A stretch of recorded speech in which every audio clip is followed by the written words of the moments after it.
के साथ और मुस्कान इंडिया न्यूज़ में फिर आपका एक बार आपका स्वागत है। और जैसे कि मैं आपको ले जाता हूँ हर गली, हर मोहल्ले, हर शहर, हर कूचे में, जहां आपको मिलाता हूं एक एक समाज सेवी से। तो आज मेरा जो है आज वार्तालाप और बातचीत है कुलभूषण समाज सेवी जी से, जो उम्र में काफ़ी उम्र के हो चले हैं। लेकिन मैं आपको बता दूं एक खासियत भी, ये इतने फुर्तीले हैं कि इतनी योगा के अंदर ध्यान देते हैं और अपने शरीर के मतलब थोड़ा बहुत ध्यान देकर इन्होंने इतना मेंटेन किया कि मोटे से मोटे गिलास का चश्मा भी उतर गया। और कैसे किया ये भी मैं आपको बताऊंगा, ताकि आप लोगों के अंदर भी नई जागरूकता पैदा हो।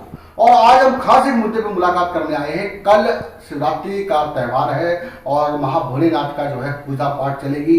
तो यहाँ पे कुलभूषण जी लगातार सालों साल बराबर समाज सेवी से हर कार्यक्रम में जुड़े हुए कई पैसे लगाते रहते हैं और खर्च करते रहते हैं। निर्धन कन्याओं का विवाह करना, एनजीओ से जुड़ा होना, या फिर कोई तीज त्यौहार हो गए उनमें पैसा लगाना, यानी कि इनको ये अच्छा लगता है कि समाज सेवा के साथ साथ जुड़ के चलना, बराबर बातचीत करना। तो आइए बातचीत करते हैं हम कैसे हरियाणा से सफर तय किया कुलभूषण जी ने दिल्ली से, और दिल्ली में अब आगे क्या कारोबार करने का विचार है। इंडिया न्यूज़ में और हमारे चैनल के अंदर, और बड़ी खुशी की बात है कि हमारे मुस्कान इंडिया के दर्शक के सामने आप फिर आए। तो एक बार हमारे दर्शकों को पूरा परिचय बताइए सर। मैं कुलभूषण गखड़,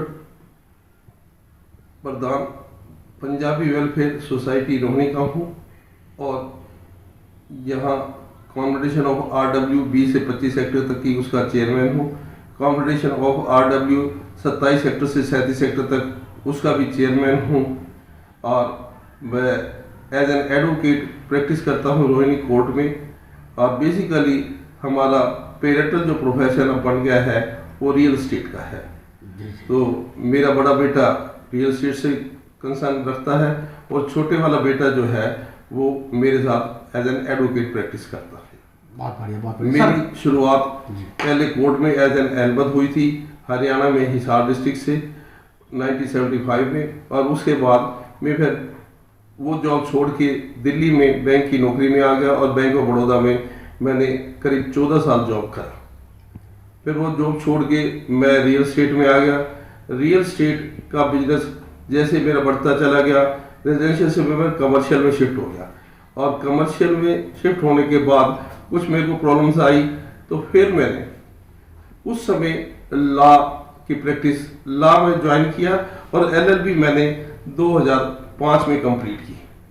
और उसके बाद फिर मैं एज एन एडवोकेट प्रैक्टिस करने लग गया और ये वाला प्रोफेशन मैंने अपने बड़े बेटे विवेक गखड़ को सौंप दिया। और अब मैं सेक्टर 24 में रहता हूँ और कल महाशिवरात्रि का भंडारा है और पिछले 35 सालों से लगातार मैं इस भंडारे का आयोजन करता हूँ। और प्रभु शिव की कृपा पूरी है और दिल खोल कर इस कार्य को करता हूँ और मन से करता हूँ, दिल से जुड़ता हूँ। तो जितने दिन ये कार्यक्रम चलता है मैं अपने व्यापार में जाता, पूरी लगन के साथ मैं इस महाशिवरात्रि के पर्व को मनाता हूँ। प्रभु शिव की मुझ पर कृपा है और मैं हमेशा यही कहता हूँ, हम हाथ उठा कर कहते हैं हम हो गए भोले बाबा के, हम शीश झुका कर कहते हैं हम हो गए भोले बाबा के, हम ताल ठोक कर कहते हैं हम हो गए भोले बाबा के, हम डोल पीट कर कहते हैं हम हो गए भोले बाबा के। जैसी भी आज्ञा प्रभु शिव की होती है उसी के हिसाब से मैं अपनी जिंदगी चलाता हूँ। और प्रभु शिव का आदेश जैसा ही मेरे को मिलता है, मेरा पथ का प्रदर्शक प्रभु शिव जैसी मेरे को आज्ञा देते हैं उस कार्य को मैं निरंतर आगे बढ़ाता रहता हूँ। इसी के साथ ही मैं प्रभु शिव का पूरी तरह से अपने आप को समर्पित किया हुआ है और इसी में ही मैं अपनी खुशी समाई हुई। भोलेनाथ बाबा की जय। जय। मैं कुलभूषण जी बात जानना चाहूंगा। चलो धार्मिक ग्रंथों से जुड़े हुए हम लोग मंदिर की बात करते हैं, यहाँ पे जो है समाज से जुड़े हुए तो सभी धार्मिक ग्रंथों पे ध्यान देते हैं। और कल शिवरात्रि की महापूजा है और आप इसे बराबर ध्यान देते हैं। मैंने सुना कि समाज से द्वारा यहाँ पे जो है संपर्क सूचना के द्वारा मैंने सुना कि आप समाज सेवा से कई समितियों से, कई एनजीओ से जुड़े हुए हैं, जहाँ पे निर्धन कन्याओं का विवाह वगैरह भी करते हैं और करवा चौथ का एक विशेष करके प्रोग्राम करते हैं, जहाँ पे जो बच्चा सुंदर दिखाई देगा उसको उचित इनाम भी दिया जाएगा। तो हमारे एक बार पब्लिक को बताइए किस प्रकार से करते हैं। मैं ये कार्यक्रम पंजाबी वेलफेयर सोसाइटी के अंतर्गत करता हूँ जी। तो पंजाबी सोसाइटी में करीब हमारे 300 फैमिलियाँ बिलोंग करती हैं। उनमें से जो जो करवा चौथ का व्रत रखते हैं उनको निमंत्रण दिया जाता है। 2 दिन पहले मेहंदी का स्टाल लगा दिया जाता है और मेहंदी पंजाबी वेलफेयर सोसाइटी की तरफ से फ्री लगाई जाती है। और तत्पश्चात फिर वहाँ जैसे थाली का प्रचलन है वो किया जाता है और उसके बाद फिर कैट वॉक टाइप से किया जाता है और जो स्त्री सुंदर होती है फर्स्ट, सेकंड और थर्ड के हिसाब से उनमें डिस्ट्रीब्यूशन होता है। क्या बात है, बहुत बढ़िया बहुत बढ़िया। तो कुलभूषण जी, एक जो भविष्य में हमारे समाज के लिए एक जवाब निकल के आ रहा है, मैं आपसे बात करना चाहूंगा क्योंकि आपकी उम्र इतनी हो गई, समाज से जुड़े हुए हैं और समाज सेवी भी हैं और नवयुवक पीढ़ी के लिए एक प्रेरणा भी है। मैं ये कहना चाहूंगा कि सन 1900, मैं ज्यादा उम्र नहीं है मेरी, सन 1982-80 की दशक की बात करें तो उस टाइम पे वृद्धा आश्रम का प्रचलन नहीं था हमारे देश के अंदर। आज जगह जगह जो है वृद्धा आश्रम बनने लग गए हैं और जो है बच्चे पुराने जो है दादा दादी की कहानी सुना करते थे घंटों बैठ के, लेकिन उस टाइम पे जो है टीवी का, मोबाइल का, लैपटॉप का इनका प्रचलन नहीं था। लेकिन आज जब बच्चे बोर होने लगते हैं तो उनको वृद्धा आश्रम में छोड़ आते हैं। क्या कहना चाहेंगे उन नौजवान बच्चों के लिए जो कुछ जो नासमझ है? मैं तो हमेशा ही जब अपना पंजाबी वेलफेयर का प्रोग्राम भी शुरू करता हूँ तो उसमें पहला ही मेरा कार्य ये होता है कि माँ बाप की सेवा आप करें और उसे दिल से करें, मजबूरी ना समझें जी। तो उसके साथ फिर मैं एक भजन भी गाता हूँ। हम कभी माता पिता का को बुला सकते नहीं, उनके तो एहसान है इतने हम सुखा सकते नहीं। इस तरह से ये पूरा भजन। क्या बात है, क्या बात तो यदि मैं आज जो कुछ भी हूँ अपने माँ की वजह से ही हूँ। वो 96 ईयर्स की होके ही उनकी मृत्यु हुई थी। फादर की डेथ के बाद 26 साल वो मेरे पास रही। यानी 26 साल में कभी उन्होंने हॉस्पिटल का मुंह नहीं देखा जी। 26 साल घर पे ही उन्होंने अपना जीवन ठीक ढंग से बिताया और 96 की एज में जाके, और उन्होंने पहले ही बता दिया एक दिन पहले ही कि बस अब मैं जाने वाली हूँ। और कहते जाऊंगी तब जब तेरे दोनों बेटे और तुम होंगे। जैसे कोई आया तो जाग जाती थी और जैसे ही हो फिर वो तो रात को 12 बजे मैंने पूछा हम सो जाएं या जागे? कहते 6 बजे का अलार्म लगा के रख दो और 7:15 बजे उन्होंने अपने प्राण छोड़। क्या बात है, क्या बात है। बेहद दुख घटना है लेकिन ये अच्छी घटना है जो आपको बताया। मैं बात करना चाहूँगा कुलभूषण जी कि भाई कल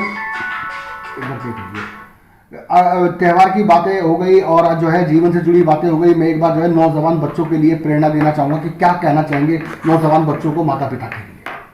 मैं तो हमेशा ही, कई बार मेरे स्कूलों में फंक्शन होता है वहाँ भी मैं यही कहता हूँ, जिस किसी बच्चे ने भी अगर अपनी ज़िंदगी में सफलता प्राप्त करनी है, सफलता का एकमात्र रहस्य माता पिता की सेवा।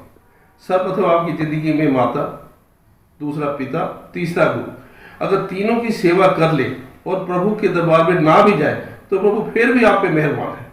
हो सकता है आप प्रभु की सेवा करें और मंदिर जाए तो आपको उसका फल ना मिले, मगर माता की, पिता की और गुरु की अगर सेवा करेंगे तो फल अवश्य मिलेगा। प्रभु भी खुश होते हैं और आपको आशीर्वाद देते हैं और आप जिंदगी में आगे तरक्की ही तरक्की करते चले जाते हैं। ये युवाओं के लिए मेरा संदेश है और मैं हर युवक से यही कहता हूँ। मैं तो लेडी से भी कहता हूँ, जब आप ससुराल में आ गई हैं तो उसे सास न समझ के माता पिता ही अगर समझे और उनकी सेवा उस हिसाब से करें तो शायद आपकी ज़िंदगी में वो खुशियाँ मिलेंगी जिसमें आपने कभी नसीब ना हुई होंगी, किसी को भी वो आपको नसीब हो। तो ये प्रेरणा मैं हमेशा देती हूँ। बहुत बढ़िया। दर्शकों, हमारे सामने जो है कुलभूषण जी बैठे हुए हैं और जो है कल महाशिवरात्रि है, तो एक बार जो है सभी देशवासियों को शिवरात्रि की हार्दिक शुभकामना भी देंगे। नमस्कार। सभी देशवासियों को महाशिवरात्रि की महाशिवरात्रि की शुभकामनाएं।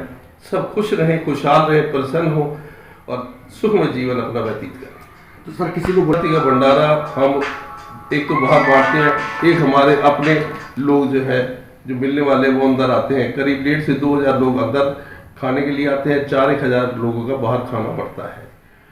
हमारे नगर निगम पार्षद श्री जय भगवान यादव जी को निमंत्रण हमने दिया हुआ है और देवेंद्र सोलंकी जी को भी, जो पूर्व पार्षद थे, वो दोनों ही इस फंक्शन में आएंगे और इस कार्यक्रम की शोभा को बढ़ाएंगे। तो इंतजार हमें है कल दोपहर का और कल सुबह का जो प्रोग्राम यहाँ पे शुरू होगा। काफ़ी भव्य प्रोग्राम होगा और काफ़ी भीड़ भरी मात्रा यहाँ पब्लिक एकत्रित होगी। और मैं आपको बता दूं कई यहाँ पे दिग्गज मेहमान भी उपस्थित होंगे, जैसे कुलभूषण जी ने बताया कि निगम पार्षद व MLA वगैरह कई जो मेहमान हमारे जो उपस्थित होंगे। और इन्होंने निमंत्रण भी दिया, आम आदमी भी यहाँ पे आ सकता है। भंडारे पे भव्य भंडारा चलेगा, आलू और पूरी का भंडारा किया जाएगा और भव्य पूजा चलेगी। तो नमस्कार, संजय कुमार श्रीवास्तव, मुस्कान इंडिया न्यूज। और कल का इंतजार करिए, कल भी हम आपको लाइव टेलीकास्ट दिखाएंगे। जब तक के लिए आज्ञा दीजिए, दिल्ली।